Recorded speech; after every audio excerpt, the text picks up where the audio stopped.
teman sastra, balik lagi di Bitra, Bincang Sastra bersama aku Teresia Dinda dan partnerku. Halo, aku Sasa.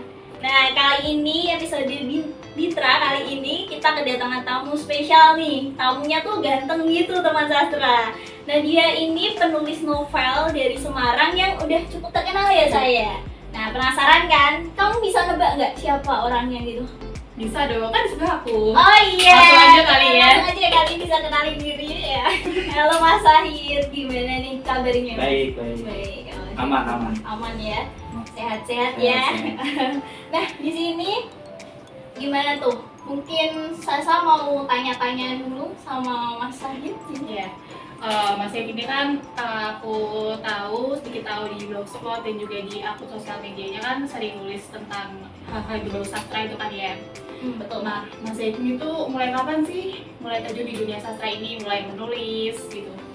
Bisa disampaikan ke teman-teman sastra? Iya. Kalau sastra kayaknya berat banget ya mulainya. Tapi kalau mulai nulis SMP. Mulai nulis. SMP ya. Fun fact-nya, aku baru bisa baca tulis kelas 3 SD. Oh, bener-bener. Baru bisa baca Baru tulis. bisa dasarnya gitu. Sebelumnya itu Kelas 1, kelas 2 tuh aku naik kelas karena guruku kasihan. Kasihan. Yang lain lesnya matematika, nah aku lesnya baca tulis. berarti jago matematika nih? Enggak. Enggak juga ya. Maksudnya teman-teman yang lain tuh les matematika. Oh, iya. Nah, aku yang lesnya baca tulis tuh. Sampai di Karena les kendala gitu. Dulu ada keterlambatan itu menyerap. Ternyata kayak gitu ya. Tapi keren loh ya, saya hebat ya. Karena Mas Sahid ini udah punya novel cukup banyak ya. Jadi dan bestseller banyak orang-orang yang tahu kan ya. Kata siapa bestseller? Sampai itu Mbak Sampai- Nana Max Besihan iya. itu loh, keren banget loh. Iya. Itu temanku itu, Sohib main catur. Oh, beneran atau? Enggak. Serius ya Mas? Jangan serius-serius ya teman-teman. Serius ini. Kenapa gitu Mas kok bisa suka menulis padahal dulu mengalami keterlambatan, tapi kok malah sekarang jadi sering menulis dan menciptakan sebuah karya gitu? Apa ada dorongan dari diri sendiri, Iya. apa dari orang luar atau orang tua gitu yang melibatkan Masnya untuk menulis? Pernah nggak sih ngerasain ada satu hal yang dulu kamu nggak tahu, kalian berdua nggak tahu, terus pas kamu nyobain pertama kali, ternyata itu satu hal baru yang kamu seneng, Oh, sehingga kamu ketagihan. Nah dulu sebelum kelas 3 SD aku nggak tahu rasanya enaknya baca tuh kayak gimana, enaknya nulis tuh kayak gimana.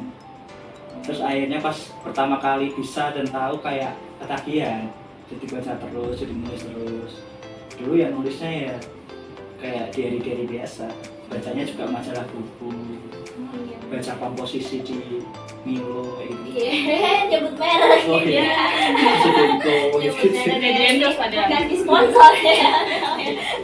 Oh, gitu ya. Cuman emang orang rumah Mhm. suka baca jadi ketularan aja. Oh, berarti satu keluarga emang suka baca Baca, gitu ya? Iya, cuman emang yang dibaca beda-beda, Oh. ketertarikannya beda-beda. Kebetulan yang sastra aku, bapakku. Kalau kembaranku mungkin buku-buku resep-resep masak gitu lah. Kalau masku buku-buku politik kayak gitu. Jadi Emang- macam-macam rabi-rabi buku itu jenis bukunya macam-macam. Keren ya, satu keluarga hobi baca ya. Emang dari dulu dididik untuk suka baca gitu atau gimana Mas? Enggak dididik, cuma dikasih contoh aja. Jadi Jadi kayak kebiasaan. iya, Iya. anak kecil melihat orang tuanya kayak ngapain sih, Iya. kayak buka buku terus kayak Penasaran. penasaran sendiri, akhirnya baca sendiri. Itu nggak ada kesengajaan untuk harus baca, nggak ada. Keren ya. Jadi inisiatif dari diri sendiri ya karena melihat. Inisiatif dan penasaran aja. Oh, berarti bisa dibilang kayak jatuh cinta pada pandangan pertama ya, bukan pandangan ya, kayak kayak Anak muda banget ya ngomongnya cinta ya. Ya emang kita Bucin. enggak ya, kamu aja. Nah, jadi kayak baru pertama kali kenal, kayak saya kenal Sasa misalnya, atau kayak gini baru ketemu Mas Sahid itu udah langsung oh asik nih ternyata Ya, orangnya gitu langsung ya. klik gitu. Langsung klik gitu ya. Oh, oke. Langsung klik. Terus mungkin kan kita udah tahu kan ya, karena Mas Said juga udah mulai suka baca dari kecil, terus tadi juga dari tempat ini juga ya. Mas Zaid itu mulai terjun ke dunia kepenulisan tuh mulai nulis di mana sih Mas gitu, di blogspot atau baru nulis di coret-coret di buku atau gimana gitu sampai orang lain tuh tahu gitu kalau Mas Zaid Kalau itu- sampai tahu, aku pertama nulis di blog tahun 2013. 2013. Justru awalnya tuh pertama malah nge-review film awalnya. Itu karena penugasan atau karena Mas tertarik? Enggak, karena tertarik aja. Tertarik. Karena tertarik. 2013 mulai nge-review film, terus kayak dulu nggak pede nulis cerpen, nulis puisi itu bagus apa enggak. Ada tapi nggak diposting. Juga gitu. Iya, nggak ada tapi nggak diposting. Dulu 2013 sampai sekarang mungkin ada 350-an konten di blog mungkin. Wow. Tulisan dan semua itu cerpen, puisi, review film, series. Wow, hebat banget sih. Yang dulunya 13. itu keren sih. Ada nggak pedenya ada pas. Sempat maju mundur gitu kan ya Mas buat publish gitu. Karena kan kita tahu orang-orang kan sehat ya. Iya. Iya, kan Mas Mau- semua sebenarnya. awalnya nggak mau, kalau ngelihat langsung pengen ngece gitu. Ngece tuh bahasa Indonesia apa? Apa ya? Kayak- menghina, Menghina. ya menghina. Dicampur aduk. Iya. Oke. Iya. Terus karya-karyanya yang sekarang ini udah dipublish apa aja Mas? Ada 5 novel sama 1 kumpulan puisi. Novel pertama aku rilisnya 2016, iya 2017 Februari. Sebenarnya Danur Veda. Oh, Itu iya. tentang kehidupan setelah Perang Dunia Ketiga itu kayak gimana? Kayak aku sempat baca dikit tuh genrenya kalau nggak salah futurisme ya Mas. Iya. Itu apa sih, bisa dijelasin gitu kan, banyak orang yang nggak tahu kan. Biasanya kan jadinya Futurisme tuh iya. singkat katanya apa, untuk mencoba mengcapture apa yang terjadi di masa depan. Futurisme. Apa sih yang ada di masa depan tuh? Itu aku mencoba untuk menuliskannya, berawal dari mimpi. Dan Veda itu berawal dari mimpi. Jadi puasa tahun 2016 itu kan kalau orang puasa kan tidurnya singkat ya, karena Iya. harus sahur ya. Nah itu aku merasa tidurnya kok lama banget karena dapat mimpi itu. Padahal baru tidur jam 12 jam 1.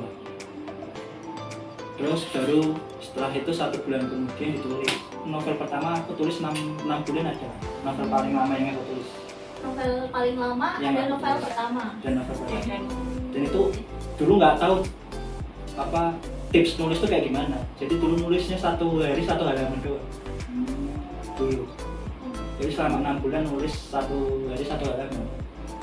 Dan awalnya juga nggak yakin mau jadi novel, mau dirilis di blog aja awalnya. karena baru iseng nulis. Nah, akhirnya malah keterusan lanjut sampai 6 bulan. Gitu. Penasaran nih, aku tertarik nih Mas. Kan tadinya awalnya nggak punya pemikiran, kayak iseng aja kan, pemikiran untuk jadi novel. Nah, terus kok bisa jadi novel tuh ada mungkin dari temen atau pacar mungkin yang menyemangatin atau gimana ini bisa Aku- langsung gitu. Aku nggak punya pacar sejak 2014 tuh untuk dicatat ya. Nggak ada, nggak ada orang Dicatat lain, ya. nggak ada orang lain yang mendorongku apalagi pacar. Itu sebenarnya karena udah dapat banyak yang ditulis, Oh, udah wow. dapat berhalaman-halaman. Jadi kayak kalau nggak jadi novel kayaknya eman-eman gitu. Eman-eman bahasa Indonesia apa ya? Sayang Oh, ya. sangat disayangkan. Kayak Sangat disayangkan. Gitu. Gitu. Terus akhirnya yaudah jadi novel aja. Itu nerbitinnya pun pakai uang tabungan. Tabungan sendiri Mas. Tabungan sendiri 50%nya pinjem kakakku. Jujur banget ya. Iya. Karena waktu itu kan masih baru lulus SMK, terus kerja baru berapa tahun, gajinya belum terlalu tinggi kan. Tinggi gitu.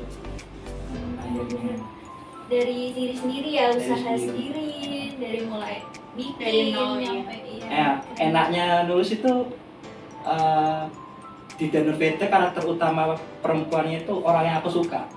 Oh, Oh. jadi lebih semangat gitu ya Mas? Iya, lebih semangat.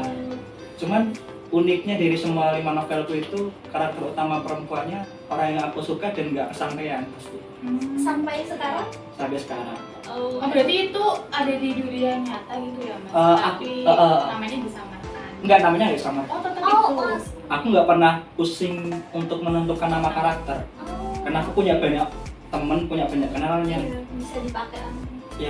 aku adore lah ke mereka, cara berpikir mereka, cara pengalaman hidup mereka, sehingga aku ngerasa harus ada juru bicara lah. Aku mencoba menjadi juru bicara mereka, tapi nggak 100% pengalaman hidup mereka. Kadang cuma pengalamannya, namanya tak ganti atau namanya doang, tapi pengalamannya ya tak pakai. Hanya petilan gitu.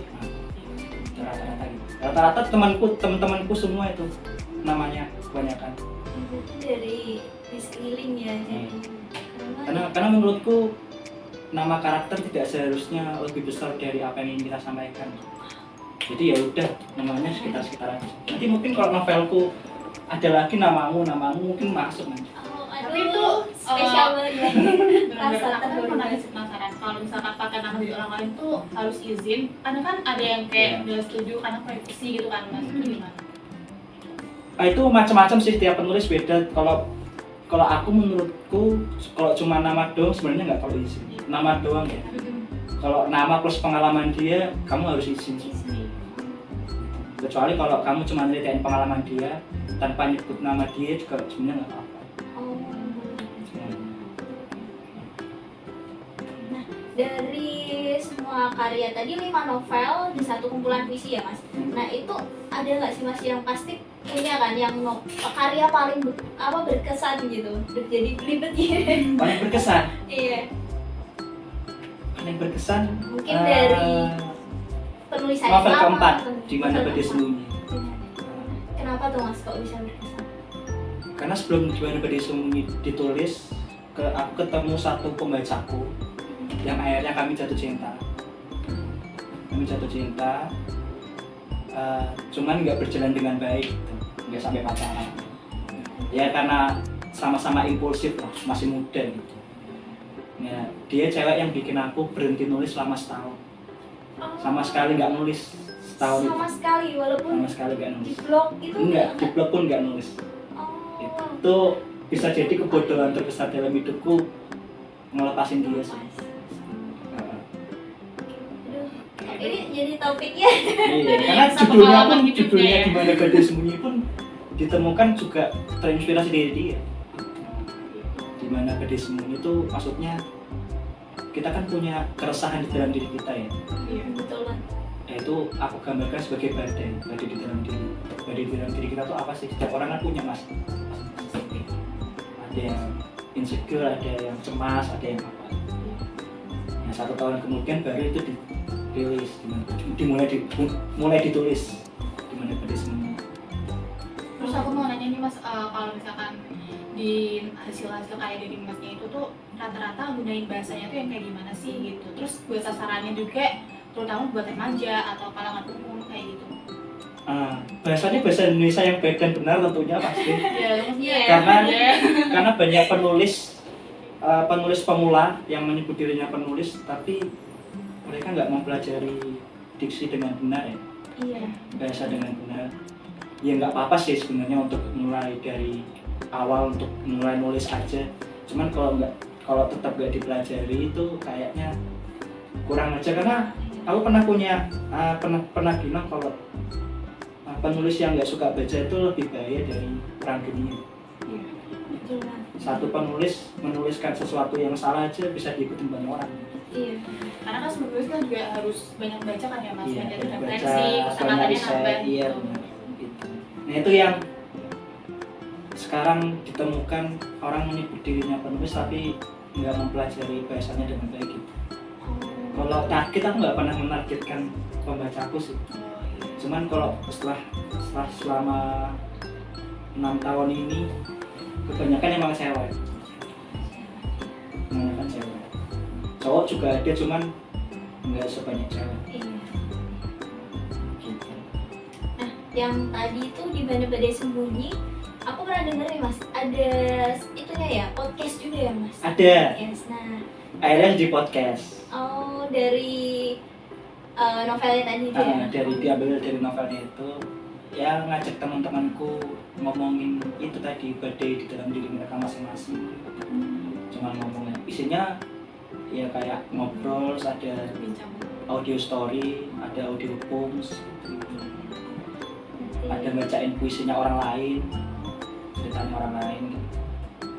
Mostly di podcast itu tuh penulisnya mau curhat aja sebenarnya, cuma pakai orang lain gitu, biar gak kelihatan curhat sendiri.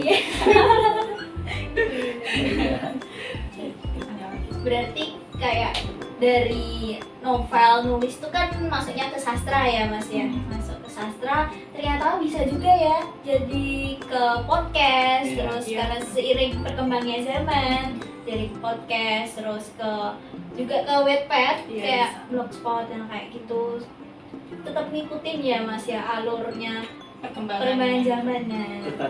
Jadi tulisan itu karya dasar yang bisa ke mana aja. Tulisan bisa jadi film, tulisan bisa jadi lagu, tulisan bisa jadi apa aja. Lingkupnya luas ya. Jadi dasarnya tulisan. Bahkan cuma satu. Sekarang ada buku yang isinya cuma quote-quote doang tapi lagu. Iya benar. Iya benar. Nggak tahu ya lebih tertarik gitu ya, atau karena malas baca gitu. Iya. Sebenarnya bukan malas baca sih, ini aja. Waktu yang dibutuhkan orang untuk baca kan pasti lama ya. Jadi orang cari yang cepatnya yang gimana? Yang instan. Waktu bacanya jadi lebih disingkatin. Jadi makanya ada demand itu, makanya ada buku-buku kayak gitu sih. Dan juga nggak masalah juga sebenarnya. Cuman aku waktu pertama kali tahu ada buku quotes rilis lagu, itu aku merasa kayak apa ya, kayak aku nulis panjang lebar. Selaku ini gitu kayak ada rasa kayak ada cemas juga. Gelo ya, apa ya bahasa Inggrisnya gelo. Iya. Ya kayaknya jadi compare gitu hasil karya kita sama orang lain gitu. Yang ditakutkan isi toko buku kayak buku gitu semua nanti. Iya. Yang ditakutkan. Nah, ngomongin sastra nih, kita udah masuk sastra. Kalau menurut Mas Sahid nih, sastra itu gimana sih Mas pandangannya? Sastra itu apa? Arti sastra gitu buat Mas Sahid sendiri dalam hidupnya. Kalau aku mempelajari banyak penulis luar, banyak penulis dalam, yang aku ambil dari mereka adalah kalau sastra itu sebenarnya pengalaman hidup orang aja. Sastra itu kalian baca penulis siapa deh? Coba. Terakhir yang dibaca atau penulis favorit? Aku terakhir Terelia sih Mas. Iya, lebih sering gitu. Kalau Terelia aku no comment ya. Aku nggak baca soalnya Terelia. Aku Terelia cuma baca Negeri di Ujung Tanduk sama Yang Hujan aja. Oh iya, Mas ini ada buku komunitas nggak sih? Komunitas penulisan apa gitu? Oh enggak. Enggak ada ya. Berarti nulis sendiri gitu. Karena menulis itu pekerjaan sendiri. Iya. Pekerjaan. Tapi yang salah dipahami banyak penulis adalah penulis mengira tulisan itu ya dirinya sendiri. Padahal sebenarnya tulisan itu tuh bagian dari diri, enggak sepenuhnya diri kita sendiri. Jadi ada penulis yang kerjanya sendirian, kesepian nulisnya, tapi di kehidupan nyatanya juga merasa gitu, padahal sebenarnya harusnya nggak gitu. Pas berkarya sendiri, tapi kalau bersosialisasi tetap harus bersosialisasi. Nah itu makanya kan Dewi Lestari pernah bilang kalau menulis itu satu pekerjaan yang rawan bunuh diri, rawan gitu. Karena kita nggak bisa bedain dunia yang kita tulis sendiri sama dunia yang kita hadapi sekarang. Berarti benar-benar nggak ada tempat untuk kayak saling berbagi gitu antar penulis yang lain gitu, Mas? Nggak ada. Kalau aku sih enggak ya. Enggak ya. Cuman aku tetap baca penulis lain. Nah, siapa tuh Mas yang jadi favorit Mas? Indonesia apa luar? Indonesia dulu deh. Indonesia Dewi Lestari sih.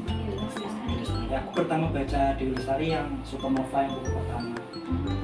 Itu aku juga pernah belum selesai sih. Karena di Indonesia jarang yang tema jenjelanya kayak gitu. Sama kalau penulis luar, kalau kalian tahu Paulo Coelho, ya alkemis tahu nggak? Itu masuk di daftar 100 buku terbaik dalam sejarah umat manusia versi BBC. Kalian harus baca ya, alkemis. Nah aku ngerasa tulisanku tuh gabungan dari dua orang itu. Dewi Lestari futurismenya, liarnya, Paulo Coelho humanisme. Paulo Coelho harus baca tuh. Dewi Lestari sudah harus baca. Dewi Lestari kok nggak selesai tuh bacanya padahal bagus banget loh Dewi Lestari. Apa ya, mungkin aku tuh terlalu cepet bosan mas. Kamu Dewi Lestari tuh bosan baca Dewi Lestari? Iya. Masa sih? Mau sampai berapa ya, nggak ada setengahnya deh kayaknya. Supernova kan ya? Baru novel pertama? Iya belum tahu. Cepet bosan. Kalau kamu Din? Itu padahal salah satu novel yang bisa tak habisin cuma dalam sehari. Oh, Wow. tebel itu. Yang buku pertama nggak terlalu tebal. Iya sih. Ngomongin sastra tadi kan udah ya Mas. Nah, kalau di sastra kan pasti udah sampai ke lokal juga ya Mas. Nah, mungkin bisa tahu nggak sih Mas jelasin dikit gitu perkembangan sastra terutama di Semarang nih, karena Mas Sahid kan orang Semarang. Nah, gimana seperti apa gitu? Aku ngerasa sastra itu dunia yang masih jadi dunia yang eksklusif ya, karena nggak banyak orang terjun di sana. Yang berusaha terjun pun pasti kesulitan. Memaknai sastra aja sulit kan? Iya. Sastra itu apa sih? Iya. Iya. Kalau perkembangannya di Semarang, sebenarnya aku nggak terlalu ngikutin, cuman aku tahu kalau ada orang-orang yang memang bergelut di dunia sastra di Semarang lama, misalnya Martin Suryajaya kalau kalian tahu. Bapaknya itu Martaban, ada Mas Naka dia, puisinya bagus-bagus. Kalau Martin Suryajaya lebih ke sastra filsafat mungkin ya disebutnya. Nanti buka di YouTube-nya deh Martin Suryajaya. Dia punya satu video tentang menanyakan apa itu cinta. Dia bacain puisinya T.S. Eliot yang judulnya The Love Song of J. Prevot. Itu bagus banget tuh biasanya. Aku sering baca itu kalau lagi down. Bagus banget soalnya. Dari semangatnya dari situ gitu ya. Itu bagus banget. Martin Suryajaya sih kalau yang aku ikutin di Semarang ya. Karena dia nggak cuma bicara soal sastranya, dia baca lebih dalam lah yang dia bahas. Jadi gini, kan kita kan sebagai anak sastra kan nih ya mas, masih semester 3 gitu. Mungkin kita juga perlu apa ya? Oh, masih semester 3 tuh kali? Iya. Berarti kalian tahun berapa berarti? 2002 ya. Wow, udah satu banget. 5 tahun udah dicari. Kayak kita yang bilang. Itu yang mana ya? Oh iya. Kita kan sebagai anak sastra Indo gitu kan. Nah mungkin dari Mas Zaid itu ada kayak apa ya, mau ngasih kita kiat-kiat buat nulis gitu loh mas. Oh iya. Kirim. Iya. Tips menulis kasih setan nih Rom ya? Iya, sih. Pertama, Pertama. catat nih. Catat ya teman-teman. Harus suka baca buku. Oh. Iya, baca buku. Oke. Kedua, harus banyak baca buku. Harus banyak baca buku. Ketiga, tulis aja apa yang mau kamu tulis. Tulis aja apa yang mau kamu tulis. Keempat, nggak perlu percaya sama tips menulis itu selain 3 itu. Kelima, ada lagi. Saja. Simpel ya. Simpel Jadi ya. nulis itu sebenarnya pengalaman belajar. Kamu harus setiap kali kamu nulis kan kamu mesti baca ulang apa yang salah, apa yang keliru, Iya. apa yang kayaknya sebenarnya ini nggak perlu masuk deh di buku ini. Tapi kan nggak bisa kita ubah Iya. dengan dari tulis. Nah itu makanya jangan nulis sambil ngedit. Tulis aja dulu sampai selesai, baru buat baca ulang. Baca ulang, kalau aku biasanya baca ulang pertama aku nggak mau ngedit dulu. Aku mau ngerasain dulu aja. Baru baca ulang kedua, aku mulai ngedit. Ada yang typo apa enggak, ada yang diksi harus diubah apa enggak, ada yang diksi kurang cocok apa enggak. Jadi dibaca ulang ketiga, masihin lagi, ada yang perlu diubah apa enggak.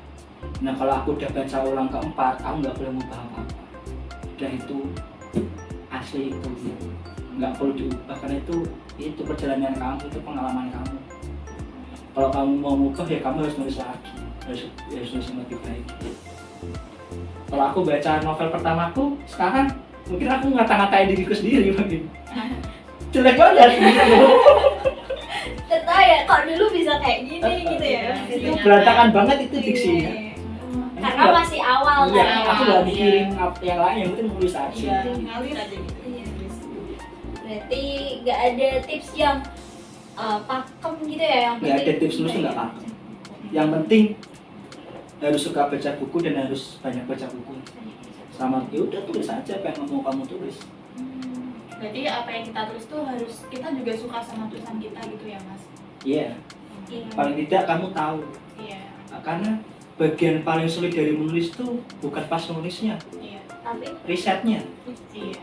Kamu mau nulis soal kehidupan dokter, kamu kan harus riset soal dokter, dokter hidupnya dia gimana gitu. sebagai seorang penulis nih Mas. Nah, pasti punya dong harapan kedepannya buat Mas Syahid pribadi atau buat penulis di luar sana atau buat pemula nih, buat kayak kita yang mulai tertarik ya gara-gara ini ya. Apa tuh, Mas? Harapan untuk orang pemula dulu, Iya, boleh. tulis apa yang kamu tahu aja, jangan coba-coba tulis yang nggak kamu tahu sama sekali. Menulis itu pengalaman kamu dengan orang lain, pengalaman kamu baca, pengalaman kamu merasakan apa kesakitan, bahagia, merasakan patah hati, merasakan dikecewakan, merasakan Enggak. Lanjut Mas, lanjut. merasakan sendirian, merasakan kesepian gitu. Makanya sebaiknya sebelum nulis itu kita bisa untuk merasakan apa ya, banyak perasaan yang sebelumnya nggak kita rasain gitu. Kayak misalnya kamu punya teman yang lagi sedih, ajak obrol aja. Itu tuh bagian paling penting dalam proses menulis, kan mengenal orang lain, mengenal bahwa setiap perasaan orang lain itu valid, nggak boleh kita meragukan perasaan orang lain. Kan banyak mungkin teman-temanmu yang waktu kamu sedih kayak dia bilang, wah kita sama dong. Iya, malah ada yang Lebih suka sedih aku. banding-bandingin. Iya, dibanding-bandingin, sering ah. banget. Misalkan kamu tulis berapa gitu. Malah kok kayak gini. Padahal kan itu cuma kayak butuh didengerin kan ya mungkin Iya. kita kasih. Nah aku merasa beruntung karena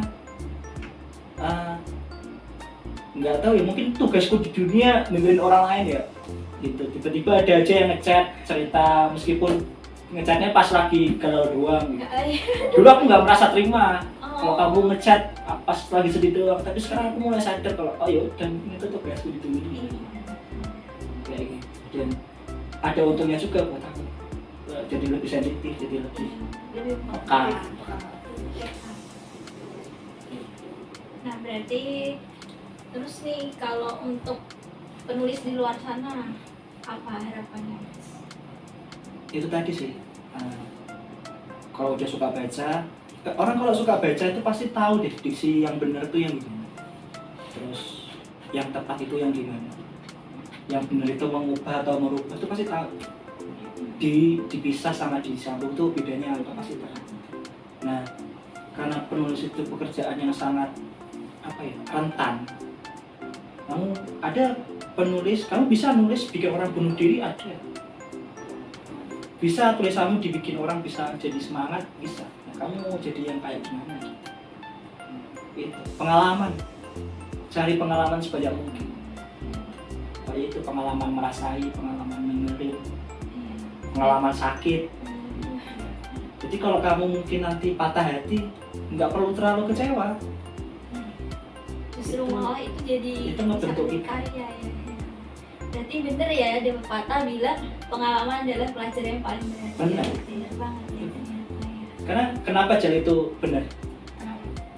Karena pengalaman itu terjadi nggak disengaja. Oh iya. Kalau kamu masuk kelas itu kan pendidikan yang disengaja, Iya. dirumuskan, ada kurikulumnya. Kalau pengalaman itu kan kamu lewatin dulu, setelah itu kamu ngambil apa yang bisa dipelajari. Itu terjadinya organik, natural. Oke, tadi kan Mas juga bilang kan kalau misalkan kita nulis juga kita boleh baca-baca hasil karya orang lain gitu. Itu gimana sih kalau misalkan kita kan cuman oh kita kayak ngambil sudut pandang dari cerita ini nih gitu. Karena kan ada orang bilang plagiarisme gitu. Nah, ngomong plagiarisme ini menurut Masnya gimana? Aku percaya kalau nggak ada hal baru lagi di bawah matahari sekarang. There is no new thing under the sun. Semua yang pernah ada, semua yang ada sekarang itu sebelumnya udah pernah ada. Jadi nggak ada yang benar-benar original sekarang. Kita hidup di zaman segala sesuatunya udah diciptakan sebelumnya. Jadi batasnya plagiat atau enggak sulit sekarang aku. Itu soal etika dan moral aja. Ya itu kembali lagi, kalau kita mengalami banyak perasaan, pengalaman tuh kita pasti akan menghindari hal-hal kayak kita nggak akan kesana, apalagi plagiat gitu. Sebenarnya kalau baca karya orang lain itu resikonya adalah kita jadi membandingin diri sama kita jadi iri, karena kan ide itu kan datangnya langsung dari Tuhan, langsung dari Tuhan ide. Tapi Tuhan ngasih ide itu nggak cuma ke satu orang doang. Mungkin ada Tuhan ngasih ide ke aku, kamu ke kamu, outputnya beda. Aku bisa jadi buku, kamu mungkin bisa jadi vlog, kamu mungkin bisa jadi film, beda-beda. Nah itu kadang kalau aku ngelihat baca karya orang kok aku bilang anjir bagus banget ya, terus aku ngerasain kok nggak aku yang dapat ide itu. Kadang kayak gitu. Itu harus respon kita terhadap hal semacam itu tuh harus dilatih. Mungkin kamu pernah dengar kayak orang bilang jangan ada ekspektasi terlalu tinggi. Kita sakit sendiri. Sebenarnya nggak apa kamu berekspektasi tinggi, setinggi mungkin nggak apa. Yang harus kamu kelola adalah responmu terhadap ekspektasi itu. Gimana kalau ekspektasimu nggak terpenuhi? Gimana kalau ekspektasimu terpenuhi 100%, kamu bakal jadi gimana, sombong atau enggak? Gimana kalau ekspektasimu cuma 50% yang terpenuhi? Sama gimana kalau sama sekali nggak terpenuhi? Itu responmu akan gimana? Nggak, ekspektasinya nggak salah. Responnya aja yang harus dikelola.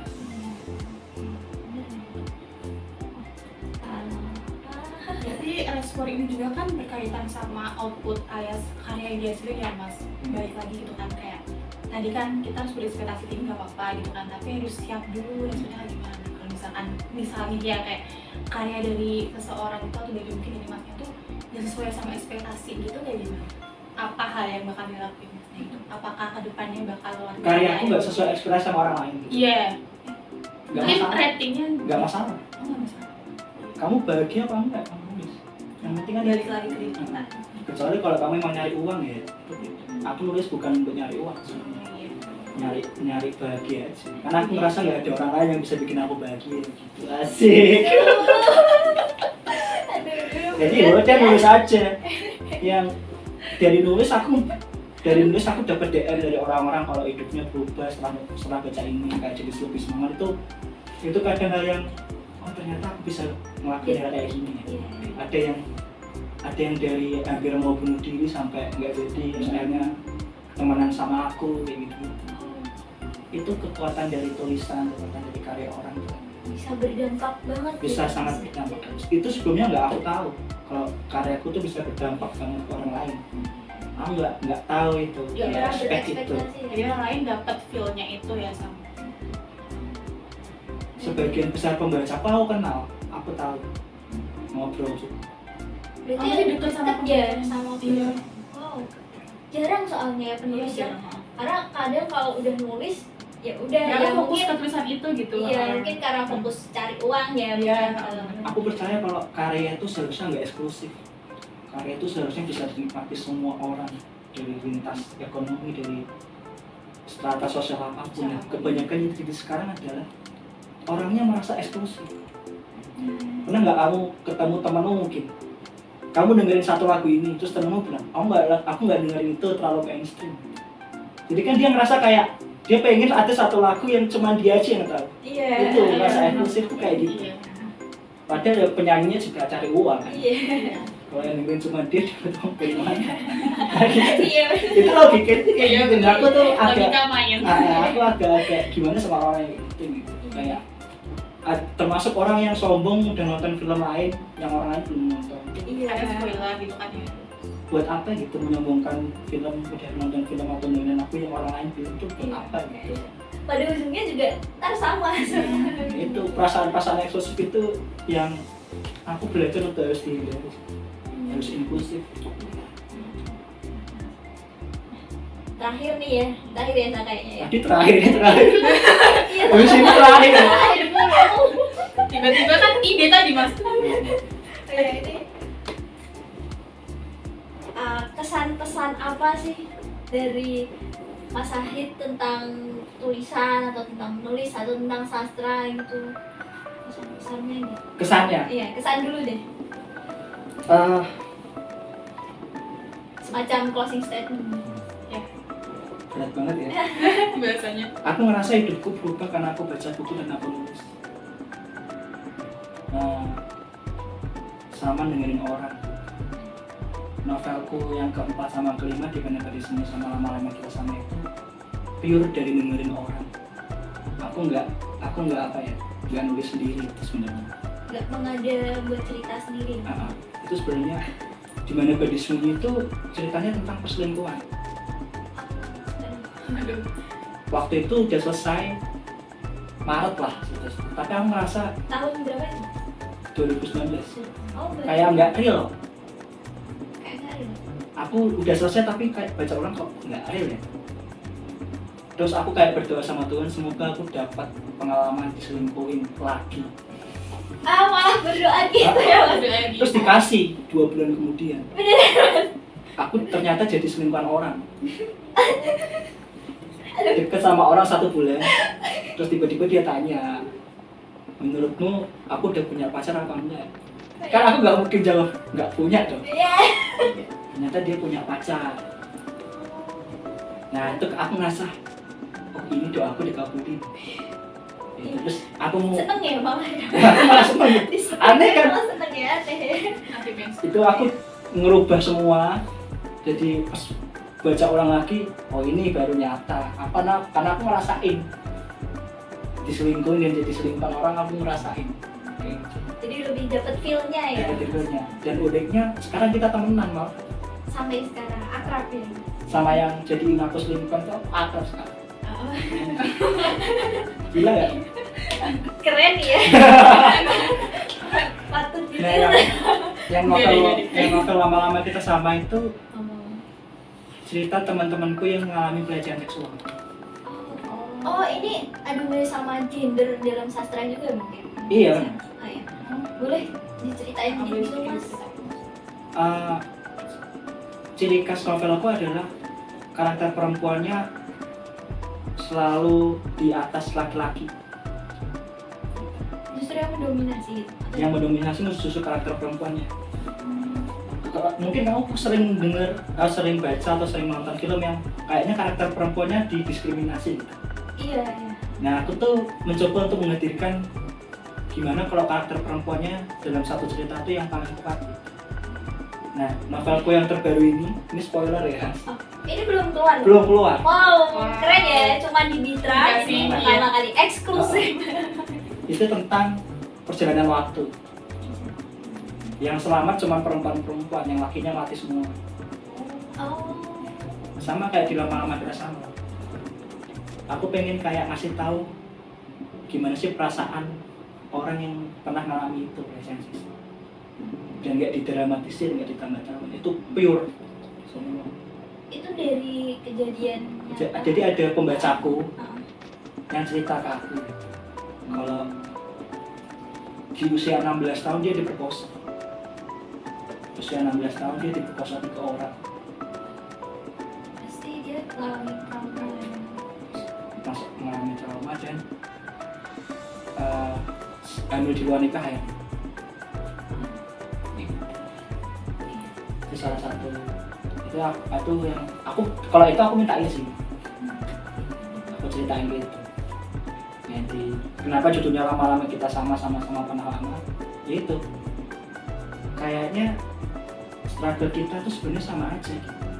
Ya udah lama-lama tuh kita sama-sama pernah ngerasain perasaan sedih yang dalam waktu yang sangat lama, perasaan kecewa dalam waktu yang sangat lama. Kayak gitu. Itu kenapa aku bilang baca sama nulis itu mengubah hidup. Jadi aku tahu kalau ada orang cerita, aku nggak mau langsung menjudge. Tapi aku bukan tipe orang yang nggak mau menjudge sih. Kalau kamu cerita ke aku dan kamu menceritakan kebodohanmu, pasti aku menjudge. Iya. Pasti. Tapi aku tahu kalau setiap ada temanmu mungkin cerita ke kamu, kalau aku tarik dulu masa kecilnya kayak gimana, orang tuanya kayak gimana, kayak gitu, ada trauma apa. Luka batin apa? Ah, Saya itu yang nggak mungkin teman-teman atau kamu tanpa kamu sadari. benar. Sebetulnya orang cerita tuh nggak sekedar mau didengerin aja sih, Pengen diobati ya dalam pengen di ngertiin. Iya emang level pertamanya pengen didengerin, tapi kamu senang nggak sih kalau ada ngertiin kamu? Iya. Iya kan? Ya itu kuncinya itu. Nah itu aku belajar karena aku belajar kayak gitu, menyadari itu ya dari baca nulis ketemu orang gitu. Sebagai pendengar juga nggak cuma dengerin doang sama ngasih saran, tapi juga kita bisa dapat pengalaman hidupnya gitu juga ya. Jadi apa sih orang bisa percaya kita tuh itu intuitif banget. Mungkin di pertemuan pertama kamu nggak percaya sama aku, tapi kan perempuan intuisinya tinggi ya. Iya. Dia tahu cowok bener mana, cowok nggak bener yang mana. Iya. Iya, perempuan tuh kuat. Cewek. Iya, benar. Cewek yang nggak harus kita temenin kayak gimana yang Yang kita temenin kayak gimana. Cuman emang dalam beberapa kasus cewek seringkali salah pilih, cowok pun gitu. iya. Kan masih manusia juga nggak sempurna. Jadi ya kalian sebagai anak sastra ya sebaiknya mengalami banyak pengalaman yang sebelumnya kamu. Paling nggak sekali seumur itu. Termasuk hal-hal yang dilarang ya. Seenggaknya nyoba dulu gitu kan ya. Hal yang dilarang mungkin dilarang sama orang tuamu misalnya. Jangan minum bir, cobain aja sekali. Kali aja rasanya gimana, kenapa sih dilarang gitu. Dari sini nih. Tapi harus ada batasnya, Ada batasnya. harus bikin batas sendiri gitu. Nah iya, kenapa ya kok dilarang gitu, padahal ya tergantung orangnya sendiri juga ya Mas, balik lagi kayak Sebenarnya tuh larangan itu untuk bikin dunia ini nggak chaos aja. Kayak larangan untuk membunuh, kalau nggak dilarang orang-orang chaos kan, kayak gitu kan. Aku juga paling nggak suka sama orang-orang yang bilang aturan itu ada untuk dilanggar, tuh nggak suka. Logikanya nggak main soalnya. Kenapa aja? Kamu bisa nggak ngelanggar sesuatu kalau nggak ada aturan? enggak Jadi yang ada tuh pelanggarannya dulu apa aturannya dulu? aturan Jadi pelanggaran itu ada karena apa? aturan Dibentuk aturan. Aturan dan oknum yang nggak mau sesuai iya peraturan. oh iya Padahal tuh peraturan tuh mendisiplinkan orang. iya Nah, itu aku belajar hal-hal kayak gitu dari nulis, dari baca, dari dengerin orang. Pokoknya setiap pengalaman orang itu worth it untuk didengarkan. Entah itu pot buku musik ya. Paling kita bisa jadiin kamu pelajaran. kayak sekarang ini ya saya kita ketemu Mas Andir terus Iya. serius ya apa Gitu. Iya, Iya, iya. gitu. jadi kita dapat insight baru dapat Iya. pengalaman. Oh iya, Mas, pertanyaan selanjutnya, karya yang Masnya yang masih ongoing itu apa? Yang masih dalam proses tulis gitu? Buku terakhirku pernah lupa judulnya, itu kumpulan puisi. Itu diniatkan kolaborasi sama penulis cewek namanya Nafa Aulia. Karena aku ngerasa tulisannya dia bagus dan dia nggak cukup percaya diri untuk menerbitin buku. Aku punya beberapa orang yang aku kenal yang aku ngerasa tulisannya lebih bagus dari aku dan dia nggak percaya diri. Makanya setelah ini aku pengen kayak lebih banyak kolaborasi sama orang-orang itu. Kalau karya yang lagi ditulis novel ke-6 ya, judulnya The Candidate of Mars yang tadi kita sempat udah selesai ditulis, udah selesai diedit, udah selesai, ini tinggal lagi aku mintain saran ke teman-teman untuk dibaca, minta feedbacknya. Tergantung feedback mereka bagus apa enggak, kalau nggak bagus ya nggak dirilis. Iya sih. Kalau bagus ya dirilis. Berarti dari bincang-bincang kita yang cukup ya berat ya enggak ya gimana ya ada galau-galaunya juga. Ini kesimpulannya bisa dikatakan kalau sastra itu bisa berpengaruh besar ya buat kehidupan seseorang, bahkan di sekitar kita. Ya karena sastra itu pengalaman manusia, jadi pasti akan memengaruhi pengalaman orang lain. Dan semakin kesini perkembangannya sastra juga nggak seputar. Kalau dulu kan sastra kayak orang mikir sastra tuh kuno banget, males Orang tua baca. banget ya Iya, sastra. kayak tulisan Jawa harus kita aja nggak tahu ya kalau kamu kalau aku masuk sastra tuh diketawain malah Mas. Sama. Sama teman-teman, sama keluarga sendiri bahkan. Ngapain sih masuk sastra, kayak apa nanti ke depannya gitu Harusnya kamu jawab. Kamu nanya ngapain masuk sastra aja, bagian dari sastra itu. Oh iya. Iya, kok kita Oh iya. sebenarnya dalam dunia ini tuh semua tuh ada hubungannya sama sastra ya Mas, dari kayak orang ngomong gitu kan juga sastra. Nah, berarti sastra tuh yang hal yang penting, tapi sekarang tuh keberadaannya kayak lebih Dilupakan ya. Nah, perkembangannya sekarang tuh juga nggak yang harus jadi buku, terus jadi kayak podcastnya lagi gitu. Oke deh. Ya, mungkin Kak Sa mau kasih tambahan atau tanggapan gitu? Apa ya, mungkin balik lagi ke diri kita kali ya, kita harus lebih aware sama sekitar gitu, terus kita juga lebih lebih peduli lagi sama sekitar, terus jangan cuman kita stuck ke itu aja gitu, maksudnya kayak kalau ikut itu aja yang kita suka gitu, tapi kita juga harus berani buat nyoba-nyoba hal baru yang sebelumnya kita nggak suka, kita coba dulu, lama-lama juga bakal terbiasa gitu. Terutama buat kita sih sebagai anak sastra juga kan ya gitu, harus banyak-banyak baca, banyak-banyak cari sumber literasi kayak tadi Mas Zai bilang gitu, buat bahan kepenulisan kita, atau kita bisa mulai nyicil tuh buat nulis-nulis surat-surat apapun itu, pokoknya kita tuangin aja di dalam bentuk tulisan gitu. Dari aku itu aja sih. Mungkin dari Mas Zahid sendiri? Banyak baca, harus suka baca. Setelah itu baca buku yang bagus. Jangan terus-terusan baca buku yang jelek. Karena itu bentuk Harus improve. Sesekali baca buku yang berat, meskipun rasanya nggak nikmat dan nggak nyaman, Iya. tapi coba aja. Merasa pusing itu menyenangkan. Itu tuh tanda kalau kita, ternyata kita masih belum sebegitu pintarnya. Dan kita harus menakar diri kita tuh sejauh apa.